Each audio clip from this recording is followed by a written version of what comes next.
আসসালামু আলাইকুম বন্ধুরা, আজকে আমি মুরগির মাংস রান্না করছি। আপনারা সঙ্গে থাকুন। আমি পেঁয়াজে তেল দিয়ে পেঁয়াজটাকে লাল করে নিচ্ছি। পেঁয়াজটা অলরেডি দেখুন আধা ভাজা হয়ে গেছে। এখন একটুখানি আমি পানি দেবো যাতে পেঁয়াজটা পুড়ে না যায়।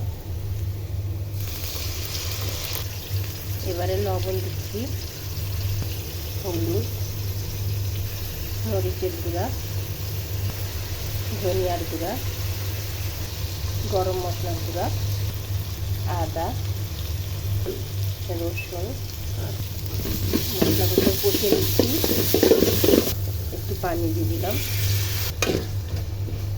মশলাগুলোকে কষিয়ে নিচ্ছি ভালো করে। কষানো হয়ে গেল প্রায়। এবারে মাংসগুলো দিয়ে দিচ্ছি। এবার কষিয়ে নিচ্ছি।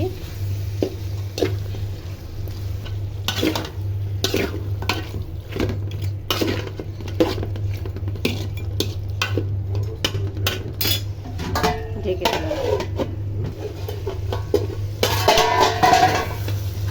এখন আমি আলুগুলো দিয়ে দিচ্ছি।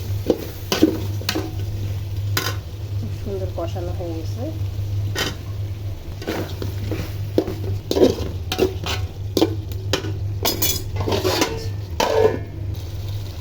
এবার আমি পানি দিয়ে দেব,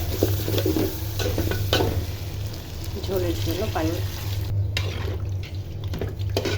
ভিডিওটি ভালো লাগলে লাইক কমেন্ট শেয়ার করবেন। আমার ইউটিউব চ্যানেল আছে, সেখানে সাবস্ক্রাইব করে দেবেন। এবার ঢেকে দিচ্ছি। প্রায় হয়ে গেছে বন্ধুরা। আপনারা আপনাদের পরিমাণ মতো ঝোলটা করে নেবেন, তাহলেই হয়ে যাবে। আমি আরেকটু ঝোলটা কমিয়ে নেব, তারপর নামিয়ে নেব।